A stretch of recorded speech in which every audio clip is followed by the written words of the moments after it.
Alors, bonjour. Aujourd'hui, je vais faire une vidéo sur un type de migraine représente environ 1 à 2% des migraines. Donc, en préambule, je voudrais citer Bouddha. Doutez de tout et surtout de ce que je vais vous dire.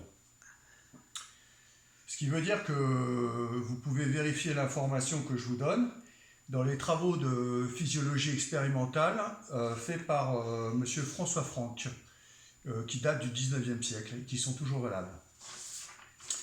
Donc, si vous souffrez d'une migraine associée à au moins un des signes suivants du même côté, donc une conjonctivite, un larmoiement, une rhinorrhée, une hypersudation du front et de la face, un syndrome de Claude Bernard Horner, un œdème de la paupière.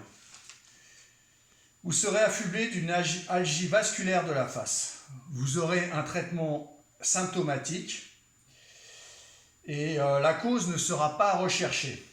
Et donc, ça va évoluer vers d'autres pathologies plus graves.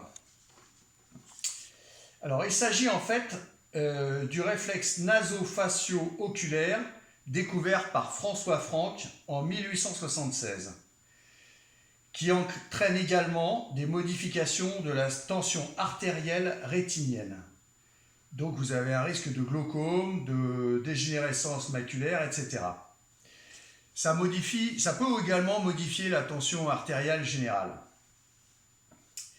Donc ce réflexe est un point de départ nasal, c'est-à-dire au niveau du cornet moyen et du cornet supérieur, parce que là il y a le nerf sphénopalatin, qui est le point sympathique du nez. Sympathique, c'est pas sympathique au sens courant, c'est-à-dire c'est le système nerveux végétatif.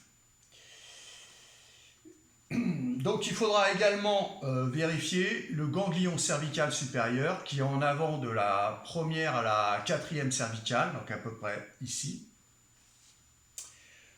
Donc le traitement, il faudra faire un examen endonasal des cornets pour vérifier s'il n'y a pas un polype ou quoi que ce soit à ce niveau-là.